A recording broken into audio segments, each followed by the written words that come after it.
that we spoke was, well, you have it in your log. I'd have to look back, but I think it was maybe, was it something like 2 years ago, Richard, over? Yeah, it'll be about that. I'm just looking at all my meters. I'm popping about 350 over your way, and I have the antenna pointed long past Europe, of course. I'm good to catch up with you, John. Look, thanks for taking the trouble. Yeah, it seems like years, as you said, over. Yeah, Roger. Yeah, well, I remember also speaking with you maybe 45 years ago on the radio as well, over. Yeah. Time flies when you're having fun, John. 45, yeah, that's a long while ago. Yeah, Roger. Well, it shows anyway that you and I can make good contacts. You're a good signal into Belgium. It's a sunny day. It's quite cool. I've no idea the temperature. Maybe it's probably around 10 degrees. And always when I'd go away on holidays, Richard, I drop down the antenna. But I came down this morning, and first job of the day is to higher up the antenna. When it's down, it's at about 7 meters above ground, and when it's now, the height it is now is about 14 meters. Richard, over. Yeah, fine, John. I'm sure you've looked at towers out on my page. I've got three towers here, but the one I have the hex beam on is purely 8 meters. But we're sitting, the antenna and the tower is about 20 meters from the waterfront on the lake, and straight unobstructed line over New Zealand long path. So I enjoy working from here, but I often thought about putting something a bit taller, but I'm protected from the breezes from the seashore. Comes across the lake and we can whip it up, John. So I'm quite content just to leave it sitting at the 8 meters. The other tower, well, I took one of my other towers down that I had at the back of the house for VHF, UHF, and the third was an extension of the 8 meter, which, you know, I'm seeing to be getting through well enough without having to put them any higher over. Yeah, Roger. Yeah, no, I think the way you have it is very good. Yeah, at one stage in my radio career, I had a hex beam, and they are a good antenna, but I moved to something different. This one is it's from OptiBeam. It's a 10-element 5-bander, and on this band, it's a Moxon. Power at the moment, probably just under 500 watts. And I'm using the same radio that Brian is using, over. Oh, fine. Well, it sounds good. I must have a look at it, John. What I'm working here is still the same. Found about this 991A Yaesu going back. Well, we bought our original 991A. Unfortunately, there was a little problem with it, and I sent it back to the sales agent here. And on the way, it got pinched in our post system, so we ended up having to buy a second one. But it was Sandra who decided on this one. Before then, I had Kenwoods, I had Yaesus, and I had some Icons that enjoyed the little 991A. Of course, it gives you all the HF, VHF, and UH bands. So, yeah, it fits nicely. I can put it in the car if I want, but I have an older Yaesu that I put in the car when we're going long distances, which we will be doing next week.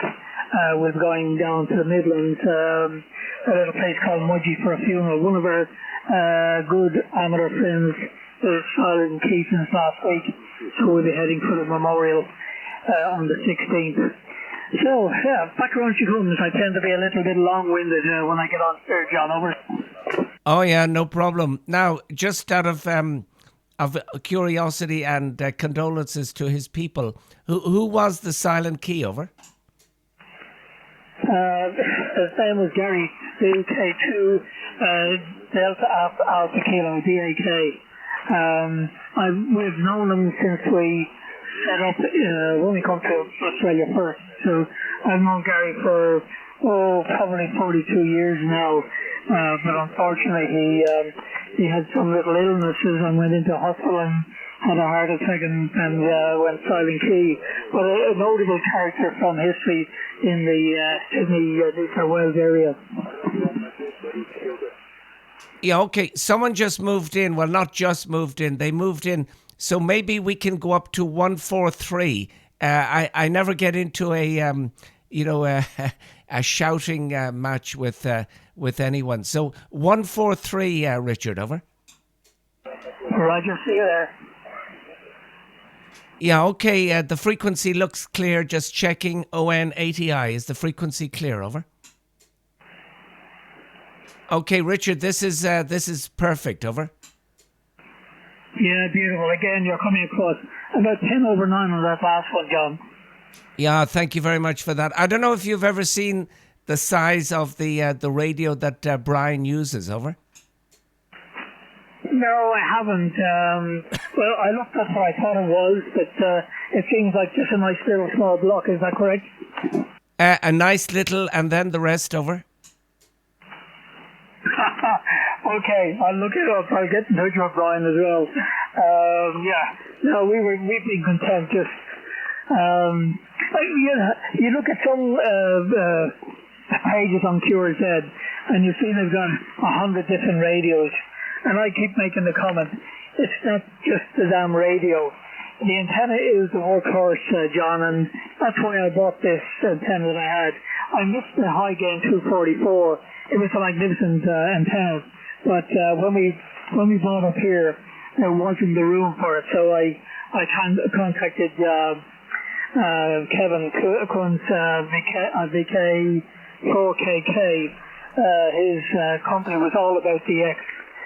He works for the Grumman radio company, so he has the experience and the expertise, and he builds these to Australian standards with extra UV protection and wind protection.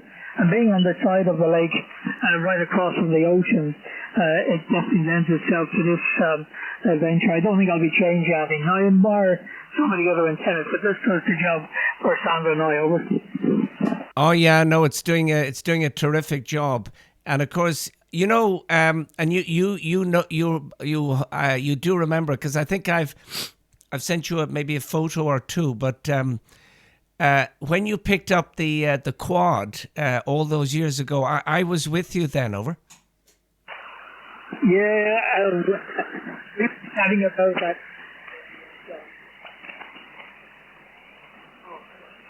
Hello. Dropped out. I'm not quite sure what happened. Yeah, I remember, and again, thank you for the help, and even the extent of the man who loaned me his use to go and select the quad. That was a long time ago, John, but a magnificent antenna. Yeah, Roger, and I remember at that stage you were working for, I think it was O'Donnell's. Over. Tom was working for O'Donnell's, but no, I think you know that I was Australian service manager for a company, and I had to fly around Australia, New Zealand, and the UK, teaching fitters and electricians how to install our machines, and the operators how to operate the machine. So I was with them for 22 and a half years, John, until I semi-retired and started my own little company. Kept that going for 15 years until I finally retired fully. Over. Yeah, Roger. Well, you did well anyway, because I talked to another guy down in Sydney, and yeah, he has to go till he's 65. Over. Yeah, well, fine. I was well over the 65 when I gave it away. I enjoyed what I was doing, and again, as Australian service manager for an international company, I enjoyed travelling, but it could get a little bit difficult at times. You know, I normally, John, I had to carry my work box, what was it called, my briefcase toolbox with me, and a spare case in the back with all my clothes that I could be away for a week if we were installing specific machines, and I had to go overseas like Auckland or around Australia, Perth, Adelaide, Brisbane. I didn't know I'd get a call from any of those places if they had a problem they couldn't fix over the phone. I had to just hop in an aircraft and bloody go. So it got a little bit almost at the end when I think you know my daughter Lorraine, she was mugged in Sydney and I was in New Zealand, so I came home early and a little bit of a hassle about that. So I then decided I'd travelled enough on aircraft and got some funny instances. I could make you laugh with some of the things that happened whilst flying over. Yeah, Roger. Well, I think you did. And by the way, my pal, he has to go till 67. So anyway, he's looking forward to the day that he can knock it on the head. I didn't know about that incident with your daughter, so sorry to hear that. And you'll never fully recover. But how is she now? Over. No, she's fine now. She left that company shortly after. She, look, at that time, she worked for a company west of Sydney, and every Wednesday afternoon she had to go and do the bank run for the company. Even though she had done her diploma university degree in human resources management, she still had to go and get the petty cash for the company, who had three different depots around New South Wales. And coming out of the bank one afternoon, walking back to her car, a little car came towards her with the passenger door open. So she stood back to let him pass by. Didn't realise his mate was hiding down behind the next car. Hopped out, grabbed the bag into the car, slammed the door shut, and her arm was caught in the bag, and they dragged her 15 metres along the road, took the skin from her ankle right up to her hip, and she ended up in the hospital with police inquiries and everything else. So and I was in New Zealand at the time. I came home early and I said, no, that's enough. I wasn't at home to help my daughter, so I gave it away at that stage after 22.5 years. And that's what happened, John. Over. Yeah, Roger. Yeah, no, totally understand. And of course, you know, and you're lucky with Sandra, but yeah, you know, people that have to go away. We were coming home yesterday evening. And, you know, well, I do drive the truck, but my maximum distance is about 4 kilometres. And we were coming through the night from Holland. It's not far. It's an hour from the airport in Holland that we used. And you see all the trucks, you know, lined up at the parkings because it's nighttime and they're taking their night rest. That is a hard job. And you're either single, you're divorced, or you have a very good wife or partner, as they call it. But it's no fun. And you know, if you have children, whether they're young or old, it's not ideal to be away. I work shift system, 2 shifts, 6 to 2 and 2 to 10, and you know. I always come home. Let's say I'm on the late shift. I always come home bang on time. So if I'm like 2 or 3 minutes late, they begin to send out a search party. VK2 Sugar Echo, Oscar November 8 Echo India. Richard, over.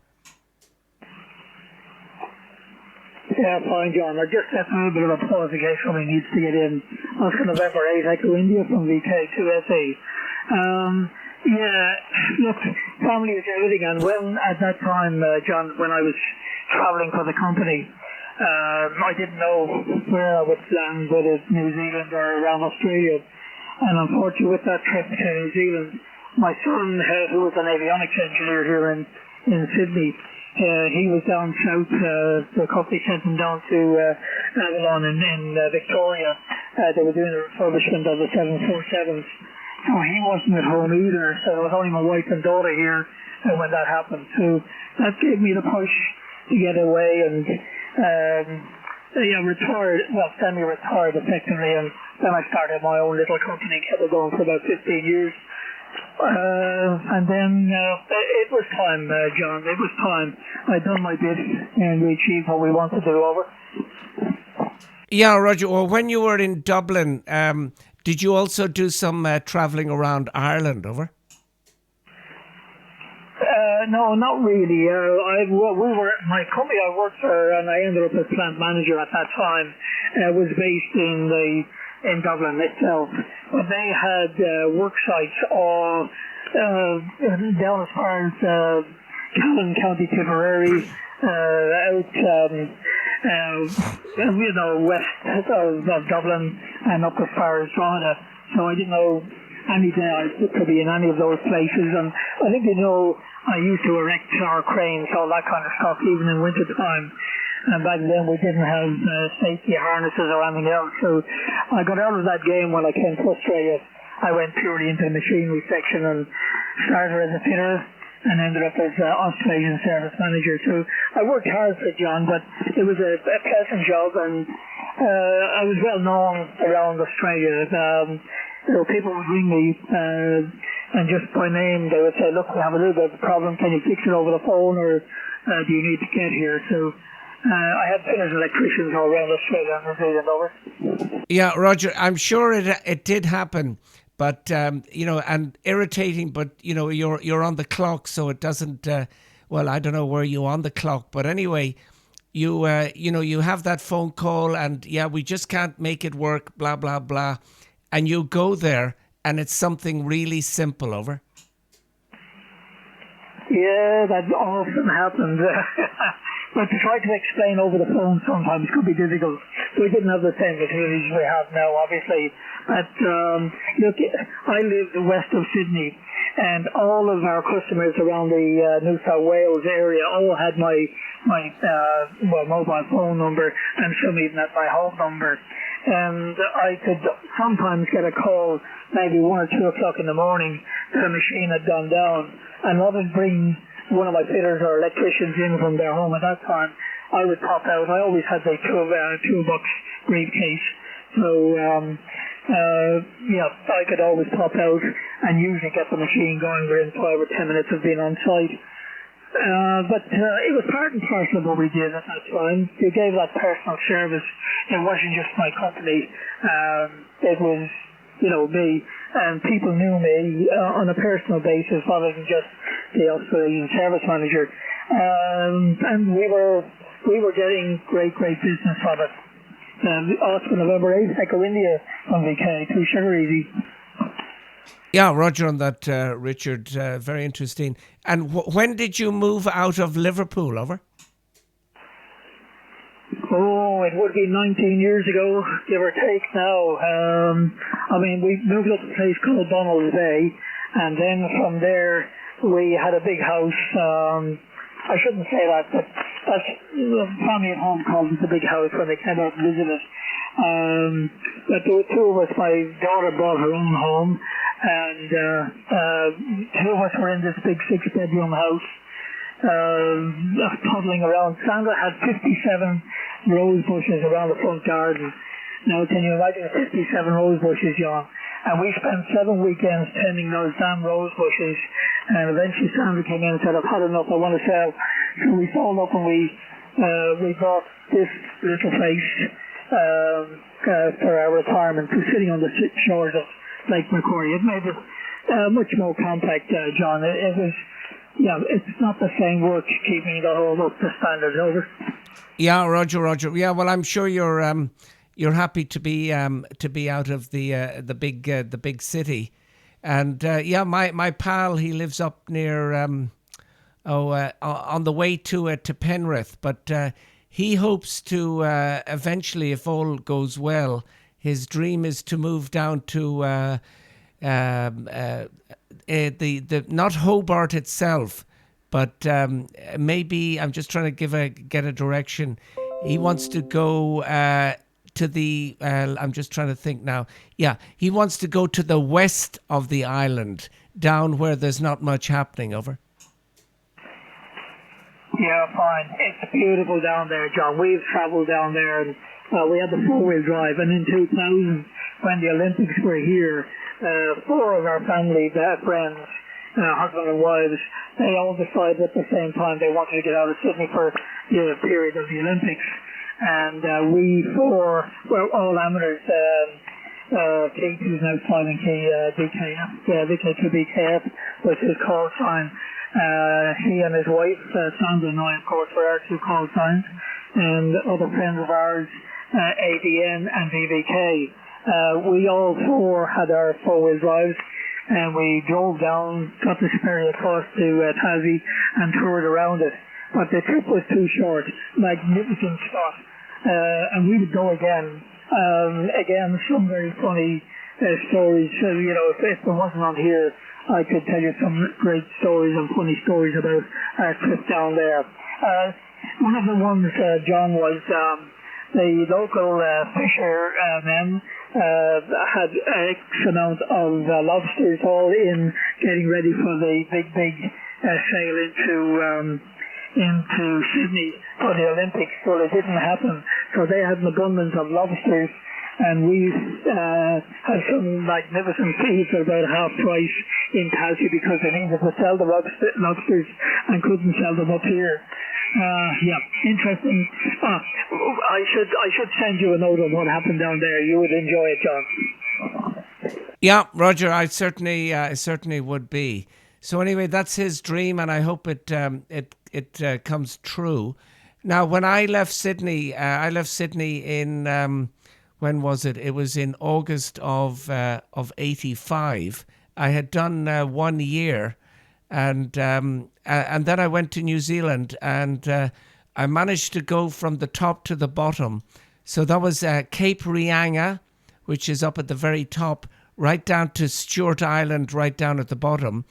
And last week, out of, not a coincidence, but I heard there's a Canadian down in Stewart Island. And he was working some sort of a pile-up going on. I gave him a shout, and we had a few overs. And he was amazed because I was the only person that he had ever talked to on the radio from overseas that had been to Stewart Island. Over. Yeah, fine. I'm sure you enjoyed it. I'm not sure if we mentioned it. We did a cruise. In my business, when I worked for the company, I installed machines over in New Zealand. I brought Sandra with me on my first trip, having sent 3 of the machines over there. And I had to go over and help the fitters, electricians set them up. And Sandra came with me. While I was working, she was doing the touristy bit. And then, of course, when I finished the installations, we did a bit of tour north of Auckland. But then we then took a cruise from Sydney around New Zealand and back to Sydney. And the year after, it was such a great trip. I had 2 meters with me, of course. We then went over and we toured the North Island and the South Island with my daughter and her husband, and we found a place down there called Wanaka beside Christchurch, and it was a magnificent place, John. So we will go back sometime. Magnificent spot. Getting back to Tassie, by the way, in Tassie you might as well be back in Echo India. It's so like home with all of its quaintness about it, John. Yeah, Roger. Well, I noticed that I was in New Zealand 40 years ago, and it obviously it's changed big time now. But you are really like stepping back in time. Over. Yeah, well, the same applies to Tassie, but beautiful. I hope my wife picks this up. Beautiful spots, but you've got to be able to go back to them, and we intend going back next year, heading back down to Tassie. I think we've done enough of New Zealand now, John. ONATI from VK2SE. Yeah, Roger, Richie, VK2SE, ONATI. And how far is Brian from you, over? We travel up to beside Brian on a regular basis. Takes us about, say 2 hours, or a little under 2 hours from here up to him. We've got an old friend of ours, Rose. Her husband and I were very, very close. We were great mates. They live in Sydney. They were about a 3-minute drive from our home. And Rose and Michael used to come over on a regular basis. Unfortunately, 6 years ago, Michael went silent too. But Rose still looks after the property. She lives on 50 acres in a place called Bulladila. But Brian is then about a half an hour further than that. So, yeah, Brian will be close to the 2-hour drive from us.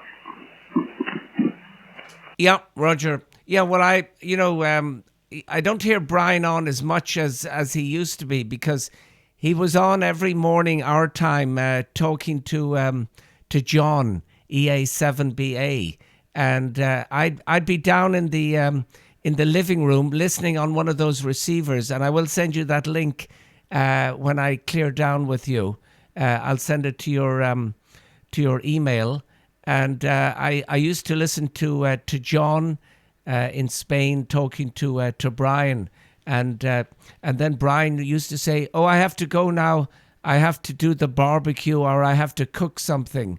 So I think Brian sorted it out. So he had the little radio remote, so he'd be inside, and the radio and all the gear, the amplifier was out in the garage. Over. Yeah, John, Brian always had a good station.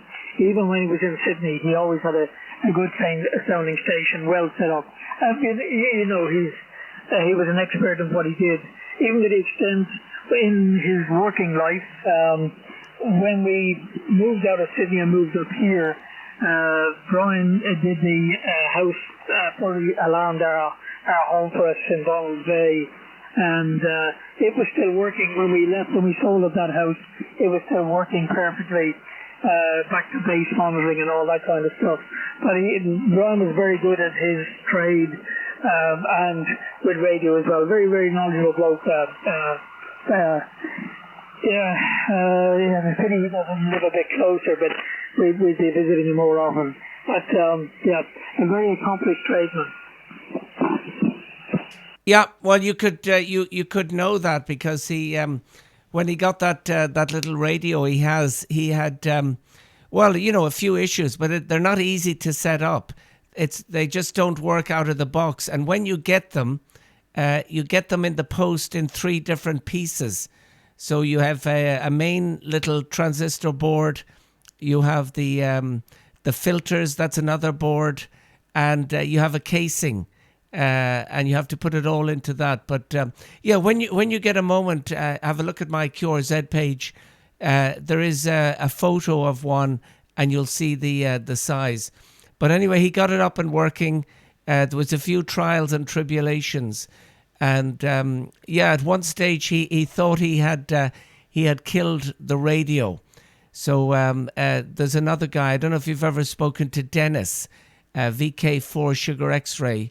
Well, he told Brian, just let it sit, and I think Brian waited about 3 days, and the radio came back to life.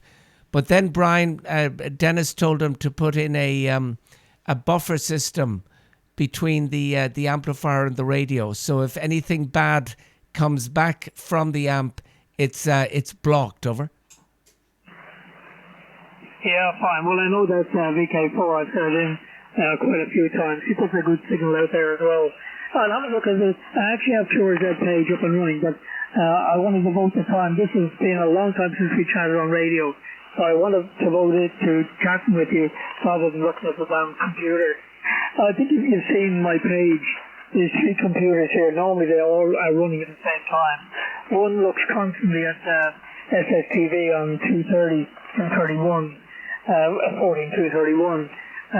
But this middle one is the one I use for QRZ, and the one to my right, the full right of the room, I'm sure you've looked at my page. Sandra usually works that for whatever she has to do, emails or Facebook or contacts overseas, which we do on a regular basis, John. Yeah, Roger. Yeah, well, I'm on your page now, and yeah, that. Do you still have that the caravan? Over? No. Well, the caravan was actually my son-in-law's as such. He was into caravanning, and they went on quite a few trips where they got really soaked wet, and we didn't want our daughter getting sick. So I found the caravan for them down in Canberra, in Capital Territory. and we paid for some of it, knowing that my daughter would get use of it, and they had that for about 4 or 5 years. And his little car was having difficulty with it. So I went down and I found a motorhome for him, a Mercedes Sprinter motorhome, proper built motorhome, and I went and did a looking at it, tested it out and all that kind of stuff, and they ended up buying it. So they're on the way up to Queensland at present. They're at a place called Lennox Head, which is about a 7-hour drive from here. They've stayed for 2 nights, and now tomorrow morning I think they're heading straight up into the Gold Coast and touring around up there. They have radio in there, but it's purely UHF CB radio. They don't have any armored equipment because he's not qualified. Over. Yeah, Roger. Yeah, I think some of them they use those little walkie-talkies. I think they're on, I don't know, 450 or 430 or something like that. Yeah, you don't need a licensed one. They're low power. I take it that's what you're referring to, over? Yeah, that's correct. I mean, he listens on it. When you're on the road especially, you can listen to what's happening with the truckies. They normally give a lot of advice early on the road. And even the caravans, there are different plugs around that stand on certain frequencies on UHF. I've shown my son-in-law how to work it and where to listen. So, yeah, I think it just gives them that pre-warning, John. Yeah, Roger. Yeah, very good. Yeah, and also, as I told you yesterday, VK2 Echo India Romeo, Paul. Yeah, when you get a chance, and of course, no pressure. But he's a lovely guy, and I know you would instantly be pals with him. Over. Yeah, fine. Would you be? I should look him back up because I think I've spoken with him once, but it would have been quite a few months ago. I look it up when we finish today. I'll have a look up. From memory, did he live in Sydney, down around Sydney somewhere? Over. Yeah, he lives in Sydney, and for the moment anyway, he's responsible, or he's owner or part owner of a light engineering company, and but I'm not sure. I can't remember the suburb that he lives in. I know he has a station there, but he suffers quite a bit of noise. So I think all the contacts I've had with him is when he goes down Portable, down to the sea. Over. Yeah, fine. From memory, well, I thought he lived somewhere around Revesby, which is, quite an industrial area. Where I worked was at Mascot, John, and I had some of the suppliers that we bought parts for our machines from were in around the Revesby area. And something just clicked in my mind that I thought he was in Revesby. Yeah, and I've just clicked onto his QRZ page. He's in Rosebery. Over. Yeah, that's not too far from Revesby. Okay, I'll look him up when we're finished. I'll bring back memories for me, John. When we moved up the coast, by the way, we still commuted. Sandra was the manageress of the company in Sydney who had 5 outlet stores, and she would have to pop around the different stores. But her workplace was in Carlingford, the northern side of Sydney, and my workshop and my office was in Mascot, right beside the airport. So we would travel from here every day to and from. I'd drop her off at Carlingford first, and then I'd head on down to the factory to open up, because I have a fitters and electricians, of course. But and then in the evening time, we would do the same, coming back home. It would take us an hour and 3/4, 2 hours, or on a long weekend, it could take us 3 hours to get home. Hence the reason we decided that we'd give it away eventually instead of driving to and from, John. And enjoyable as it was. On a long weekend, on a Friday evening when we would finish work, I'd pick Sandra up and we'd go and have a slap-up meal and wait till all the traffic eased off. Everybody flying up the coast to get away from the long weekends. You can have an hour and a half sitting on the damn road. So we'd go for a meal, and from about 7 or 8 o'clock in the evening, we would then set off to head home for an hour and a half when all the traffic jams were all finished. Yeah, Roger. Yeah, well, that's exactly what I do as well. There's no point in sitting in traffic if you don't have to. And of course, I'm very lucky with my work. I'm 9 kilometers from my work, Richard, and I cycle there. So that's tremendous. A little bit of exercise to and from, and I've been with that company for 28 years, and it's all worked out very well. Over. Oh, good on you. Well, if you're enjoying the work you do, it's never a hassle. I see some people who hate their work, and every day it's drudgery going to it. Well, I enjoyed what I did, and you seem as if you're enjoying what you're doing, John, so enjoy it as long as you can. Yeah, well, when I was a young lad, I always wanted to be a truck driver, but my pal here in Belgium said, don't do it. But I got involved in this company, and it's logistics. They've got about I don't know, or maybe 200 gates where things are loaded in and loaded out, and there's quite a few people working there. And the advantage of that is if you are sick or something like that, it's not a big deal. The show goes on. So whether you never turned up again, they keep going. So it's no problem on that front. So I have it's great because I drive a truck, but I sleep in my own bed every night. Over. That could make a difference, John. Tell me, how often do you manage to get back to Echo India? When we came here, I promised Sam that every 4th year I would bring her home to visit family and friends, of course. And until COVID, I managed to do it. COVID buggered that up, but we made a trip last year, and now Sandra's setting up for 2 years' time. In 2 years' time, in 26, I will turn 80. So she wants me to be at home with family when that happens. I think it's a waste of money, but what the heck? It's still, it's the longest trip, especially at our age. Yeah, well, my parents passed away in 2010, more or less. And before that, I used to go over.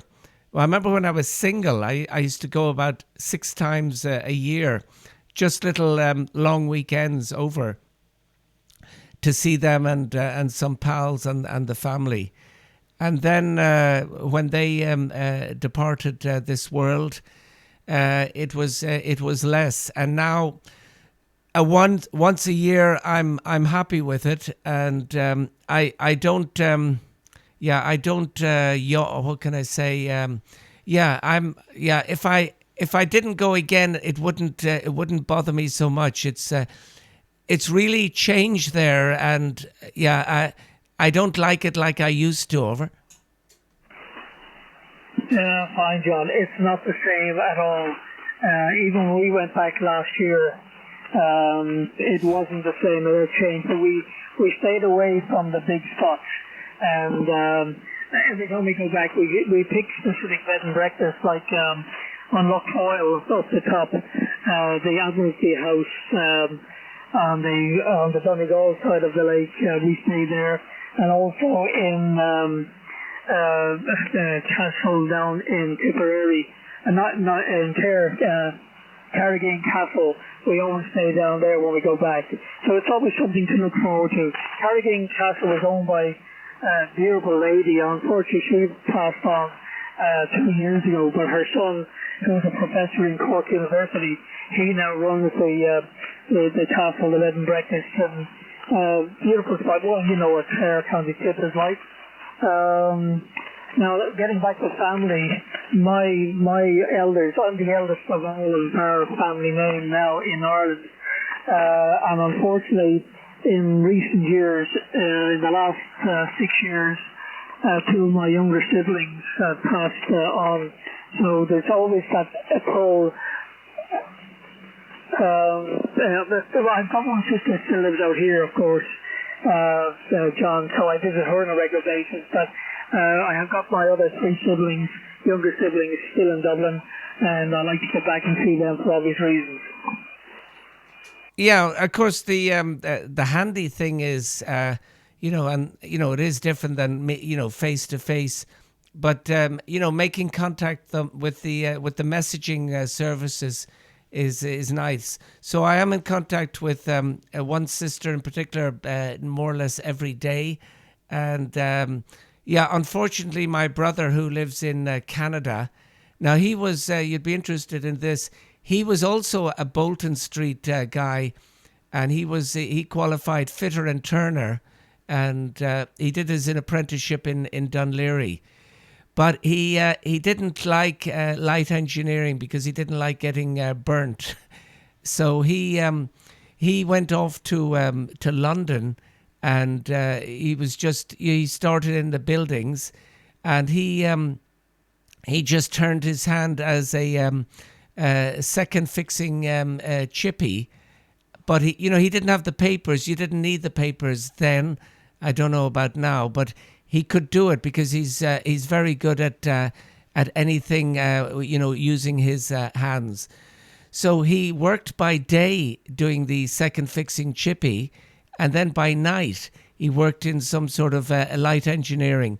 I don't think he was burning his hands, but he did very well, and he sent the money back to Echo India, and he met up with this girl from Canada, and he moved off to Canada, and he did very well for himself. So that's my brother, and he lives in Montreal, and I've 4 sisters, and they're all, except for one, they're all retired. One just one of these people that just wants to keep on going. Over. Fine, John. Mentioning Bolton Street, I did my apprenticeship years in Bolton Street Tech as well as part of my apprenticeship. Before then, I always enjoyed school. In fact, on the cover in front of me here, I've got the encyclopedia that I won in high school for being first place in class for 4 years running. From second year up to going into high school or wherever we. Yeah, the frequency is in use. The frequency is in use. Thank you. The pride of place, Bolton Street Tech was, I disliked one of our teachers, John. He made the comment that I will always remember. He said, they want us to change from foot and inches into centimetres, and also they want to bring in this called a centigrade. We all have Fahrenheit, we know what Fahrenheit is, we don't need to change the centigrade. And I thought, geez, that was small-sided of him, and I'll always remember that man from that, how small-minded he was. I didn't like him, and I couldn't wait to get out of the tech and just do my apprenticeship without the tech. Over. Yeah, Roger, yeah. No, I'm totally with you, and I'm, living in Europe, I'm a huge a metric fan because, as you know, with metric, it's precise. The other one isn't 100% anyway. But that's my brother, and I'm just trying to think. Yeah, but I have many. So I came back from my travel, my 2 years around the world, and I came back to Echo India in it was around August of '86. But I found it very hard to settle. Over. Okay, probably obviously can't hear either you or me, John. Just keep the key up for a second. Hi, John. How are you this evening? VK2SE X-ray Lima. John. Yeah, Roger. And the station calling CQ, the frequency is in use. The frequency is in use. Please, QSY. Good evening to you, Sandra. Nice to hear your lovely voice. It hasn't changed one bit. VK2 Sugar or even X-ray Lima, Oscar November 8 Echo India. Sandra, over. You're fine, John. Would you believe she popped into the shack to tell me my dinner's on the table? And her call is VK2 Extra Yankee Lima. Quite a novel call there, John. But she enjoys the radio as well. I think she's been licensed now for 20 odd years. Yeah. I can't remember. I had an Irish call, an Echo India call, going back to many years ago, John, but I didn't keep it up.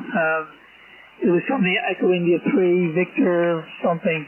I should look up my paperwork and see, maybe I can get the call sign out again, but I only travel back once every 4 years, so I'm not sure it's worthwhile at this stage.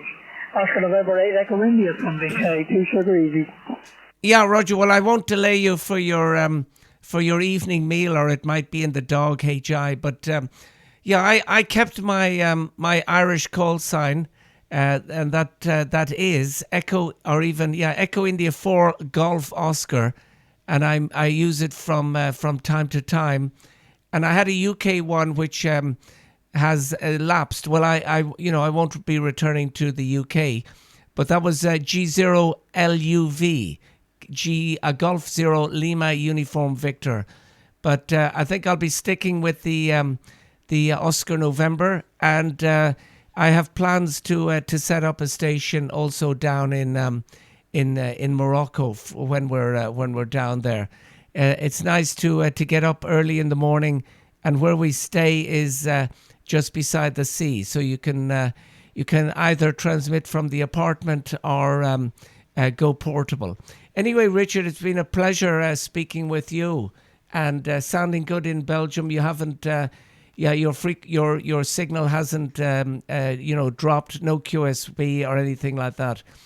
So I made a little video. I'm going to send it to you, and you can hear what you sound like in Belgium. So I'll put it back to you for a final. Thank you very much for coming up on Frequency, and hopefully we can make this a regular event. And maybe we can also try the short path as well. So morning time with you. Enjoy your evening meal. Greetings to Sandra. It was great to hear her. And I put it back to you. VK2 Sugar Echo, Oscar November 8 Echo India. Bye-bye, Richard. It's been great. Over. John, it's been my absolute pleasure, old friend. It seems so long ago since we chatted. And hopefully one of these times when we head back, we might be able to catch up, even if it's in the UK or somewhere else. But look, stay safe, old friends. Look forward to our next one. And I'll look on here on a regular basis now that I know that this is close to where your favourite is. 7-3 to you. Stay safe, old friend. Oscar November 8 Echo India from Victor King 2 Sugar Easy. 7-3, John. Yeah, bye-bye, Richard. Take care, and we'll talk soon. Bye-bye from Belgium.